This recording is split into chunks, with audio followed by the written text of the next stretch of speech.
For the last 18 months, we've been hearing lots of little whispers and rumours about this thing called Project Y. And we've finally got you over here, so you can reveal all. So tell us what it is. Jak and Daxter, the Precursor Legacy, that's the name of the game. It's a mixture of a lot of different things. It's got a little Zelda in it, it's got a little Final Fantasy in it, it's got a lot of Mario in it, and it's definitely got its roots in Crash as well, although it's not a Crash game. It's definitely something new for us. And the people that have been playing it outside Naughty Dog say it's a very new experience because it's a lot more about the feeling and the exploration and not totally about collecting a certain number of this or collecting a certain number of that, which is what the Crash games were based on. We really have tried to take everything together and make a game that I think is truly new. It's something that people haven't played before.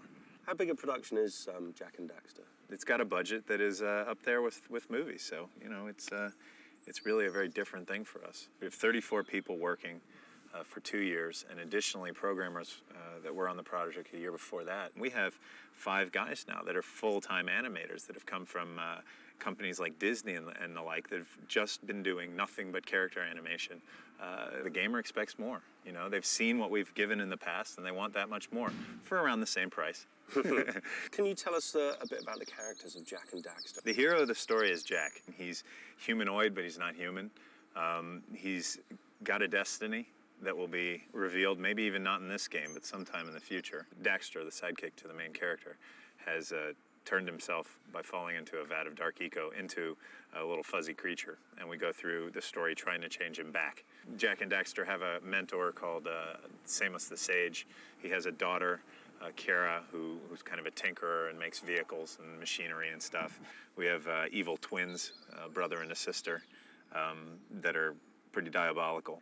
So what kind of world do Jak and Daxter inhabit? Well, Jak and Daxter, they live in a small village at the south end of the continent. And the entire world that's laid out for you is a no-load time walk from wherever you are to wherever you want to go. Eco is praised predominantly in the game. It's kind of a magical force that oozes out of the earth. There's multiple different colors, and each one has a sage attributed to it. But for some unknown reason, Jak has the ability to take this eco and actually use it for whatever its purpose is. Their precursors were a culture that lived before any of our characters remember in the world, and they've left ruins all over the place. And one of the ruins that they've left around are giant robots. And no one really knows what they were for or what they did, but a evil sister and evil brother resurrect one of these robots and is going to use it to open a vault of dark eco, unleashing the dark eco on the world. So you're out to stop the evil sister and brother from doing this. Why would anyone want to pick up Jak and Daxter as opposed to anything else up on the shelves? There's nothing really that I see on the horizon that competes with Jak and Daxter. For 2 reasons. One, the character action games, the free roaming, it takes a long time. It's quite hard to do, and we're trying to do something totally new, and I think not having the load times and being able to just completely immerse yourself in the world is something completely new. At the same time, you'll always have goals, you'll always have things that you need to do, and there is action in there, there are enemies to deal with. I also think graphically we're going to set a new standard, and people are going to want to play in a world that's really absolutely beautiful and extremely immersive. And I guarantee word of mouth is going to carry the game, so I have no fears. I really have no fears.